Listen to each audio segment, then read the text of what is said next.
Michel Maillat, maire de la commune de Tramail depuis 1995. C'est une commune d'un peu plus de 1000 habitants, située, on va dire, entre Mâconnais et Charolais. Les paysages, les promenades, du repos.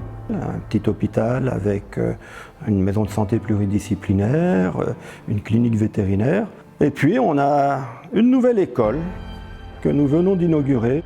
On a bien entendu tout fait pour limiter les consommations. Dans nos objectifs, on devrait diviser par 6 la consommation d'énergie primaire pour l'activité scolaire. Tout ceci est obtenu par de l'isolation des bâtiments, bien entendu, mais aussi par le fait que nous travaillons avec des énergies d'origine renouvelable et surtout nous sommes raccordés à notre chaufferie biomasse, chaufferie bois, sur lequel nous sommes branchés. Ce réseau de chaleur alimente tous les bâtiments municipaux de la commune de Tramail, exclusivement en énergie renouvelable, chaleur et électricité. Nous sommes la seule commune de France de plus de 1000 habitants à pouvoir affirmer ce résultat.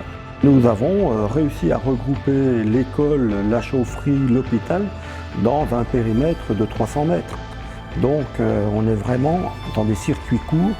Notre alimentation, nous, provient essentiellement d'une scierie. On élimine les déchets d'une scierie située à 4 km.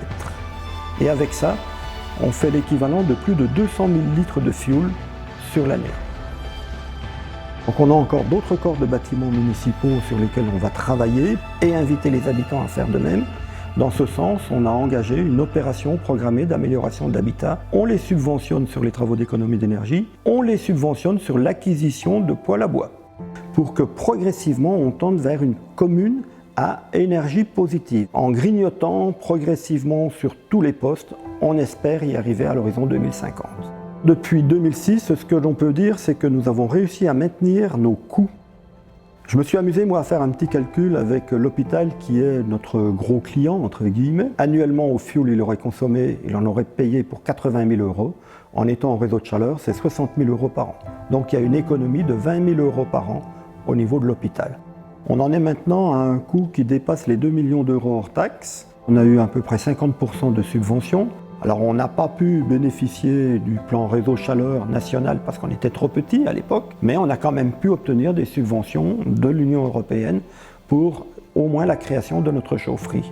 Même en milieu rural, il est possible de faire des choses. Il faut impérativement subventionner ces installations pour qu'on puisse redresser la barre sur le dérèglement climatique. Le climat n'a pas de frontières. Après tout, nous sommes tous connectés.